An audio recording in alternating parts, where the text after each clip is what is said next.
Hey, what's up guys, how are you today? Welcome to my vlog, or rather a short video on Mod 1. And since I did a kind of proposed changes A1 license kind of video a few weeks ago, I thought why not do Mod 1 kind of preparation for you guys, where I'm going to show you some of the exercises and explain some of them. I can't do everything because I don't have the space. I found this nice little area where there's no cars and stuff like that, but I won't be able to do the 30 miles an hour, maneuvers and stuff like that, so I'll explain them to you.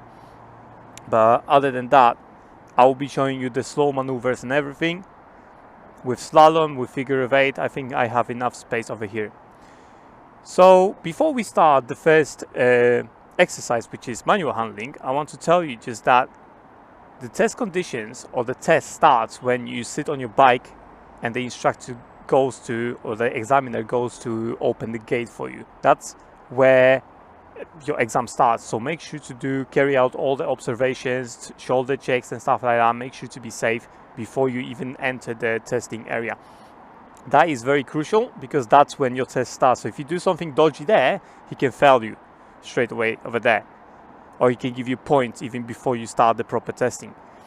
So do have that in mind, that if you go for your Mod 1, whether it's 1 to 5 or with a school, they'll probably explain that to you as well. But if you do it by yourself, you're doing A1 license, that the same thing I talked about about 2 weeks ago, then you are the only one over there. You don't have instructors and stuff like that mostly, and therefore you have to remember all that stuff. So shoulder checks before you move off, and also during emergency brake. When you're in emergency brake, you also have to do shoulder checks and stuff like that, so observations and so on. Before every maneuver, before every exercise, you do shoulder checks, mirror checks and stuff like that. And you exaggerate them. So I'll be showing you more examples of that in a few minutes. So we'll start with manual handling first. So you will be parked in a bay.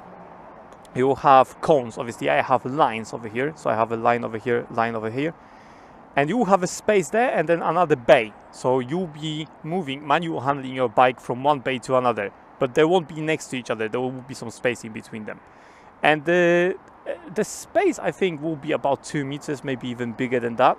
There is a whole document saying how much space you will have and how what spaces are the cones and stuff like that. So you can have a look at that if you want to find it on it. Maybe I'll pull out a graphic for you. But manual handling is the easiest exercise. So you will be parked just like me. The examiner will ask you to park in one of the bays. Most people, I think, choose the right one, and they manual handle it to the left one, which is over there. So manual handling, very easy. If you have smaller bike, even easier. I can do it pretty much with one hand. So first of all, what you do, you stand on the clutch side of your bike. You stand on the clutch side of the bike because that's where your stand gonna be. So that's where you're gonna stand probably. So first of all, you check shoulder checks. You do shoulder checks. Then you lift the bike up a bit, and then you take it off the stand. And again, before you move off, you can also do shoulder checks again, just to make sure. Now there are 2 ways to do it. You hold your left hand on the steering bar. That's one. Obviously, you always hold your hand on the steering bar, but the other hand can go onto the seat if you don't have a rack. So sometimes you can have a rack. Sometimes you have those protruding kind of horns or something, however you like to call them, and you can catch that. Or if you don't have any of that, you just grab the seat. I have this even, so if I wanted to, I could just grab it like that. But it's not necessary. I have more control over it. I can hold it with one hand, as you can see. But this is a light bike. This is 1 to 5. So with a bigger bike, it's going to be a bit more difficult. So you will have to have a bit more stability with your bike. So just make sure that you are stable with it. Practice a bit. Because the bigger bikes can weigh about 200 kilograms. This is like 100 kilograms, so it's half the weight of that. So it's going to be a bit different. With 1 to 5, it's very simple. I can do it with one hand pretty much, but I will show you with my hand on the seat like that. So obviously maneuvers, carry out your maneuver observations. So carry out, check, and then you start moving. So steering wheel straight, this leg a bit, I'm closer with my right leg to the bike, so even if it falls on my leg, so it will never fall. And I'm just going in a scissor pattern kind of thing. So I'm just moving the bike, and then once I'm halfway about, so if you imagine this being the cones where my foot is, I'm already starting to turn my steering bar. So I'm turning my steering bar and I'm pushing the bike to the next bay. I'm straightening it out a bit and I'm again turning it again. And you do have to mind the cones. There will be cones and you have to go in between them. So slowly, you don't have to do it fast. Right? And then once you're inside the bay, rest it, and that's the end of your exercise. So that's manual handling. Alright, so you did the manual handling. You will now be facing towards the slalom exercise and figure of eight. So you will have a slalom and figure of eight at the same time. So both exercises, they called slalom figure of eight, but both will be done at the same time. So you just carry out your observations at the beginning, so you do shoulder checks and before you move off, and then you continue slalom. Once you finish the slalom, it will be straight on middle of a figure of eight. So you don't have to do like any observations again. You don't have to stop or anything. You shouldn't stop. If you actually stop, that's going to be a fault. You're going to fail your exam. So you have to just literally continue from slalom to figure of eight straight away. You don't stop. It's considered one exercise basically. So first of all, put it in the gear. You check your shoulders, both shoulders. Check where it is. If everything's clear. So. And exaggerate them, make them proper shoulder checks. I know when you're riding in the city, like me doing this, it's enough to see behind the tree already, which I'm talking about this tree. I don't know if you can see it on my camera. And the same is with this one. I can see beyond the bus stop over there. But if you do the test, you have to actually move your head much more to the side just to show him that you are doing the shoulder checks like properly, kind of thing. Like he has to see them, that you're doing them. So you exaggerate them basically. Later on in the future, you don't have to do that, obviously, because that shoulder check you will see. You don't have to go actually strain your neck, that kind of thing. But anyway, I don't have any cones over here. You can get cones for your own practice. You can get cones that from Amazon or from eBay or something. They're not going to be expensive. You'll pay a few pounds for small cones, like the round ones, and just set them up. Like I said, I'll give you measurements. I think the distance between the cones for the slalom is like 2.5 meters, something like that. And the distance for the figure of eight is like 3.5 meters, something like that, between the cones. So I'll give you the graphic anyway, so you can set it up yourself. And like I said, the cones are not very expensive. You don't have to buy those like traffic cones. You can just buy those orange or red or whatever cones, those small ones, like disc size cones, so you just know where the slalom area is or something. If you practice in that area should be enough for figure of eight and slalom, so you can practice the slalom and then practice the figure of eight. Obviously I don't have the cones, so I'll just tell you and show you maybe with imaginary cones how to do the slalom and figure of eight. Now I don't have this figure of eight I'm not going to do it at the same time because I don't have the space here. But slalom, basically slow control. Don't touch the front brake at all. You don't touch it. Only back brake if you have to slow down a bit. And clutch control and slow speed. And just imagine some cones. And you're going slowly. You start. Obviously you did the observation. And then you're just gonna go in one. And another one. And another one. And another one. And so on. And then you continue until you reach the figure of eight kind of exercise cones. They're gonna be blue, I believe, the figure of eight cones. So let me just do that again, and then I'll do figure of eight. So again, going slowly a bit forward, and from this side you're gonna go over the cone, over the cone, over the cone, and over the cone. Don't have to go too fast. If you go too fast, you might actually hit the cone.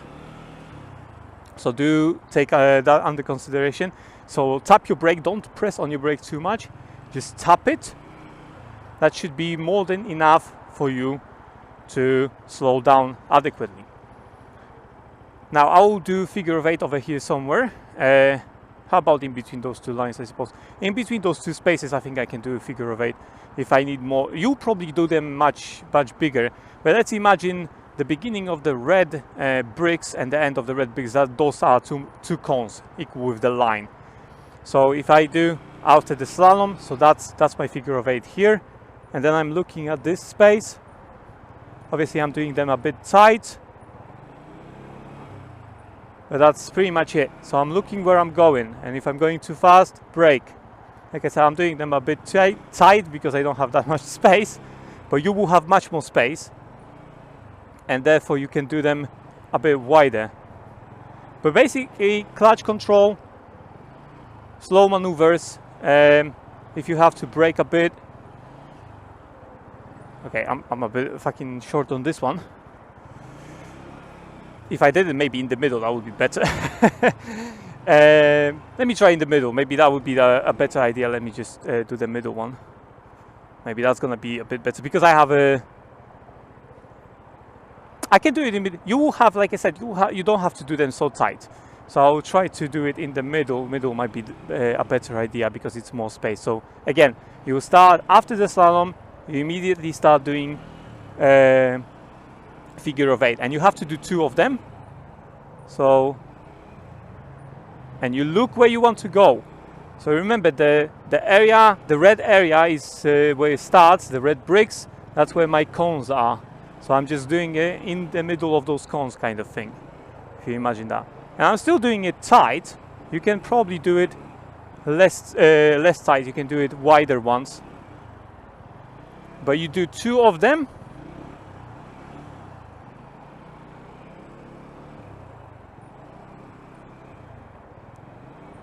You do 2 of them, and then he's gonna call you over, or 2.5 or something like that. He's gonna call you over. You will see him like move his hand, so you just come over to him and stop next to him. Now that's gonna be the next. Let me just stop somewhere over here. Right there. Right. So that's your slalom and figure of 8.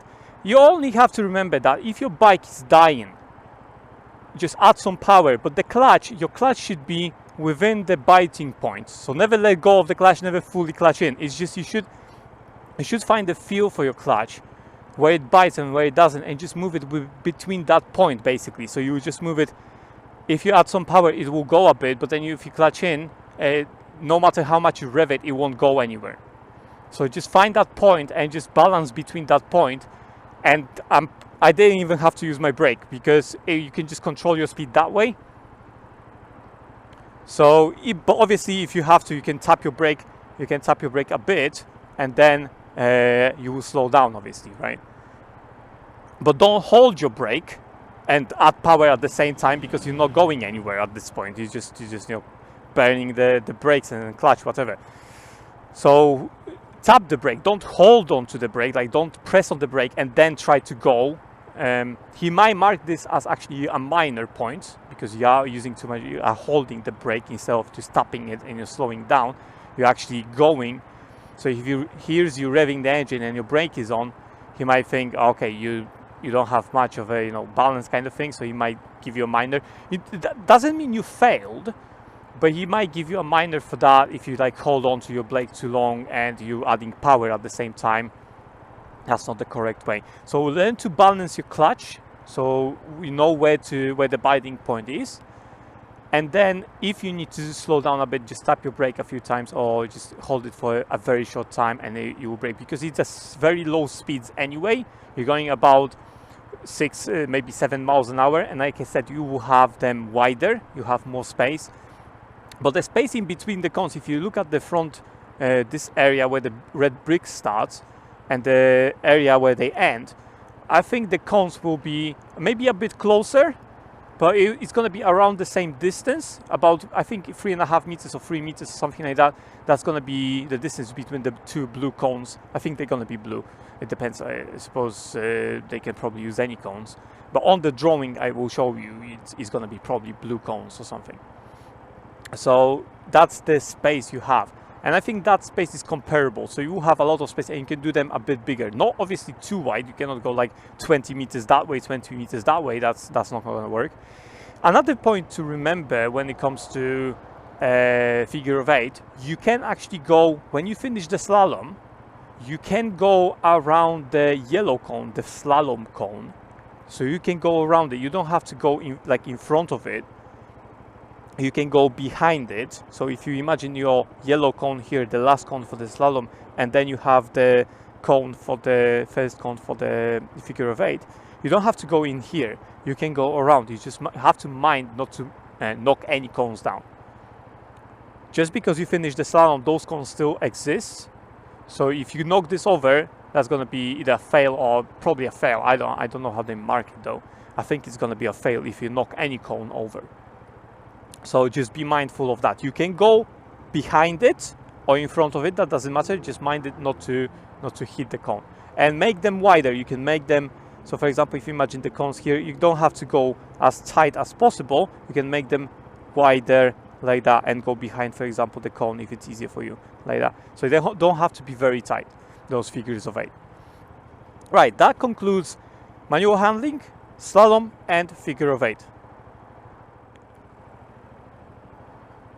Okay, the next exercise is a slow ride towards your next exercise, basically. So he's gonna check a slow ride. So he's gonna check if you can maintain your balance at about 5 miles an hour.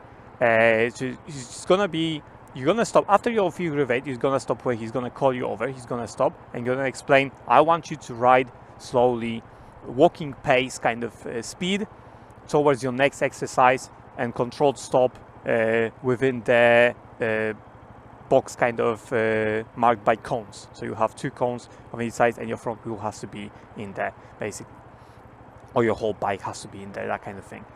So that's where you have to stop, but you have to ride there in a slow and controlled manner. It's slow speed, which is basically 5, maybe 6 miles an hour. He's gonna walk in front of you with his hand out, maybe like that, and you're just gonna not overtake him basically. So you just ride slowly towards your next exercise. So slow control, again, the same thing as with the slalom or with figure of eight, is the clutch control, a bit of back brake if you have to, and make sure you find that biting point where your bike starts going and you can clutch in any point. So you just, this type of movement, you can feel like it's going now. It's going, there you go. It's going, it's going, it's going. That's what I'm saying. That's how you can practice that, because you know at that point where it's gonna, why it's going. I can feel it going, just not letting it go. But if I clutch in more, see, it goes back. So I'm moving. If I let go more, it goes more. And if you clutch in, there you go. That kind of thing, right? So basically, that's how you're gonna actually ride. So you're gonna just add some power, control your clutch, and if you wobble a bit, that is fine. It's fine. It doesn't matter. You can wobble a bit because it is slow speed. I'm doing about 3 miles an hour, and I'll be turning at this speed as well, because I don't have. You'll be going straight. You're not gonna have to turn or anything. You're just gonna be going pretty much straight line. But I do have to turn. I don't have space. But yeah, that's pretty much what you're gonna be doing. You're just gonna be slowly. That kind of 3, 4, maybe 5 miles an hour. You'll be going behind the examiner and simply to the next exercise, which is a slow. This is a slow ride. It's called slow ride. It will be there on your graphic when I will be displaying the graphic for every exercise, and I will be doing the close-up of it. So as you can see, I'm not even using a brake. I can maintain that speed barely on clutch alone. I'm just adding a power a bit, like burst of kind of power. You can go a bit slower if you want. If you have very good clutch control, you can go about 1 mile an hour, and maybe even lock to lock kind of turning.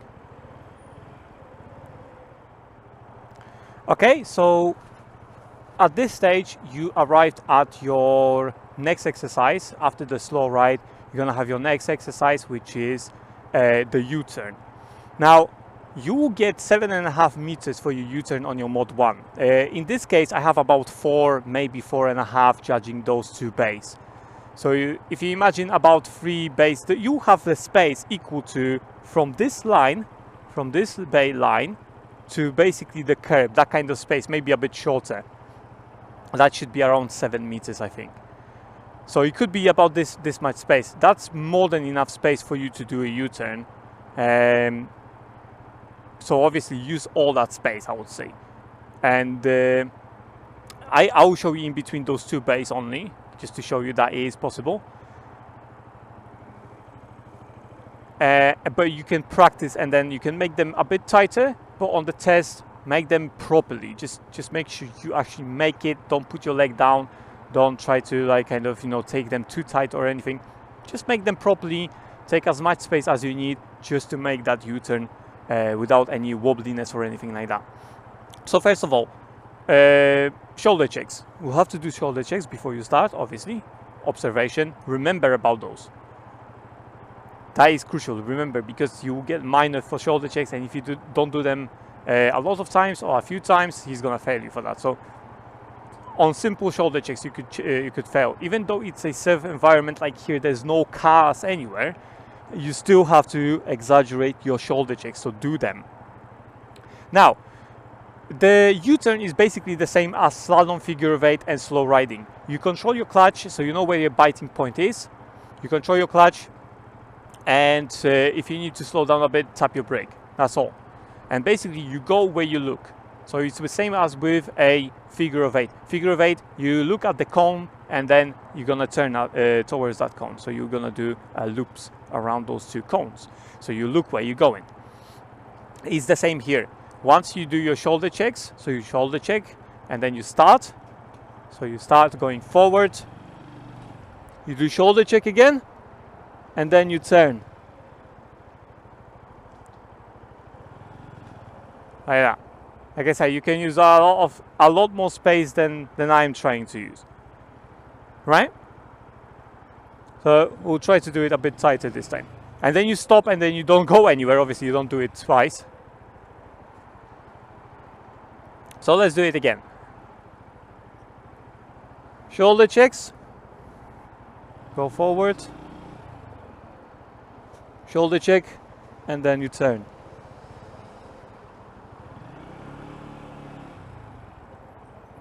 And then you stop like that. That's it. So that's your U-turn. And then you could be facing the circuit itself. So you will be facing the circuit. Let me just turn around again.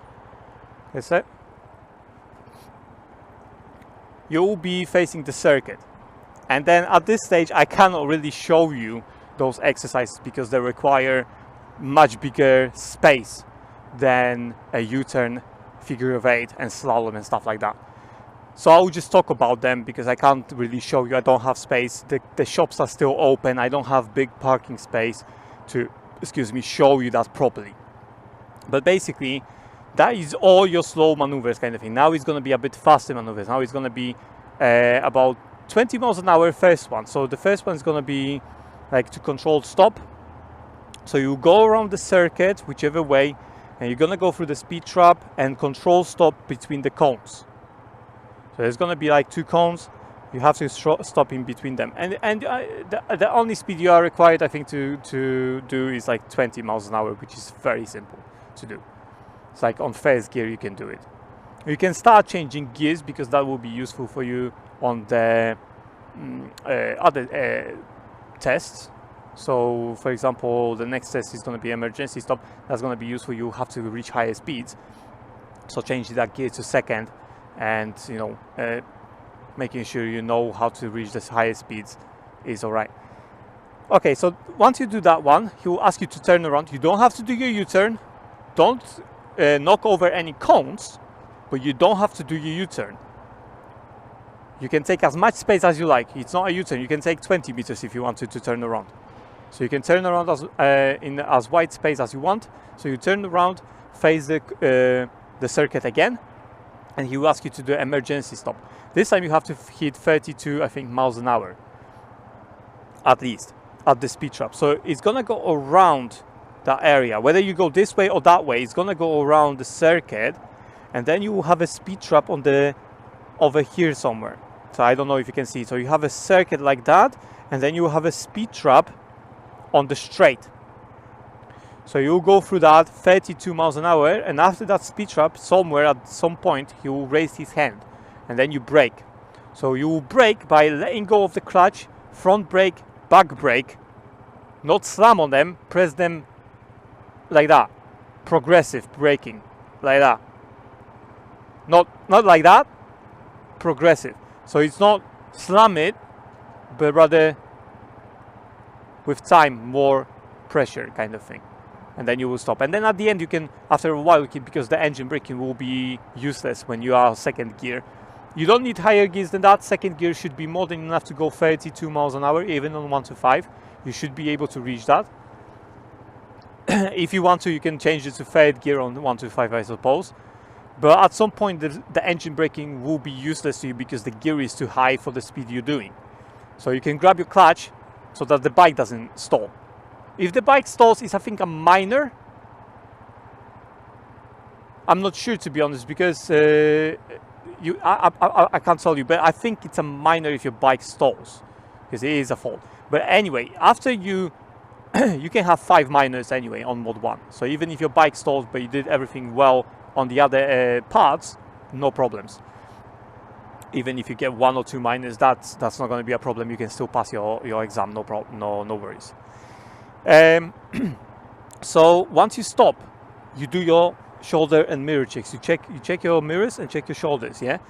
Once you stop, after emergency, so is this emergency? You start braking. Your bike stops. Whether it stalls or not, you just check your mirrors and check your shoulders. Just to show him that you want to be aware of what's behind you if you're causing any type of problems behind you, that kind of thing. And the last exercise is the swerve maneuver, which is also requires 32 miles an hour, I believe, 50 kph, so kilometers per hour. 30, I think 2 miles an hour is the minimum speed. I did on my test, I think 38 miles an hour, so I was way beyond that. But yeah, 32 miles an hour. You will have a second try if you do 30 miles an hour and it's not enough for him. He will tell you to do it again. But if you fail again, I think if you didn't reach the speed again, then you will fail. But yeah, you have to reach about 32 miles an hour and do the same circuit. So you do the same thing as with the emergency and controlled stop. So you do the circuit, whichever way. Then you have a speed trap. And at the end of it, like a few meters later, you will have the 2 cones which you normally go through, and then the 2 cones next to it. So you have to go like that. So instead of going straight, you have to go like that. So you literally just take your bike and just do this kind of thing. So you maneuver it to the left or to the right. It depends. Depends on which circuit you're doing. But you have to swerve to the left or to the right. It's not very difficult, to be honest. It's not really difficult, but it's something that a lot of people hit the cone. So I would suggest actually buying some cones. That's the best idea, to buy some cheap stuff. I'm not saying buy something expensive or anything, something you can put in your backpack, a small backpack, something you can put in there. Sunday, either evening, maybe not in the winter because it's getting dark very early, but Sunday, grab some of those cones, go to a nice place where there's no cars, park overnight or stuff like that, some quiet place, set up some cones for yourself and swerve maneuver, train swerve maneuver basically, an emergency stop and stuff like that. Just those, usually people when they're what's it called, the nervous, they fail on the slow maneuvers, very slow ones like U-turns and stuff like that, because they're nervous, they think they're gonna fall, touch their leg on the ground and stuff like that. But people who aren't that nervous about those, they might fail on the faster maneuvers because they will be going, like, for example, 30 something miles an hour, but they turn and then they hit the cone, for example, on return or something, or they didn't turn enough. So it's always a good idea to practice that swerve maneuver I've seen a lot of people fail on that, to be honest. So, and also make sure you hit that speed. So that is another crucial part. You actually have to hit a certain speed, like 32 miles an hour. Like I said, I will be showing you the graphic on the screen somewhere, and you have all the exercises over there, and I explained everything I could. Like I said, I can't show you any stuff that is higher speeds over here, and not anywhere, because there are cars coming and stuff like that. That is closed over there, so I can't go over there. But I hope my slow maneuvers, the slalom and stuff like that, gave you some ideas how you can practice by yourself. And you don't need a lot of space. As you can see, figure of eight, slalom, U-turn, manual handling, all of that can be achieved. Slow control can be achieved in this small space. It's like 4 bays wide. You can no problem do all that stuff in that type of area. It's just the higher speed maneuvers, the 30 miles an hour ones. You need a bit bigger kind of car park or something, or maybe like empty area or something. I don't know, depends where you live. Maybe you have that type of thing somewhere. And just practice that, and just practice, go through the motions, make sure you do all the exercises one by one, because they're gonna be in order all the time. It's not like the examiner will ask you to do something out of order. No, you will be in order, always the same order. So you have manual handling first, then you have slalom with figure of eight, then you have slow control, as in slow speed, kind of to your next exercise, which is U-turn, and then after U-turn you will have those circuit runs. That's always the case. There's not going to be any deviation from that, unless the rules change or something like that. But as far as I'm aware, there's not going to be any deviation from this order. So you can prepare yourself mentally and practically. You can prepare yourself how to do those exercises by yourself on your own 1 to 5, or if you're going to a school, obviously 1 to 5 still you can learn on 1 to 5, make it easier for yourself to already be familiar with all those exercises. And then, you know, if you want to go to a higher bike, because mod 1 can be done on any bike, to be honest. So if you are aiming for a A2 license or A license, 1 to 5 can still help you learn all those basic movements, and then you just carry on to a bigger bike with this knowledge and experience. Obviously you'll need some time to adapt, but it's not gonna be a long time. So for example, instead of paying for 4 days of learning with a school, you can pay for 3, for example. Or maybe there will just 1 lesson and then you go straight to the exam center or something like that. It depends on your circumstances, you know, how well you ride and stuff. But yeah, that's pretty much it. I don't know if I'm gonna release any other video in this year, because it is December, and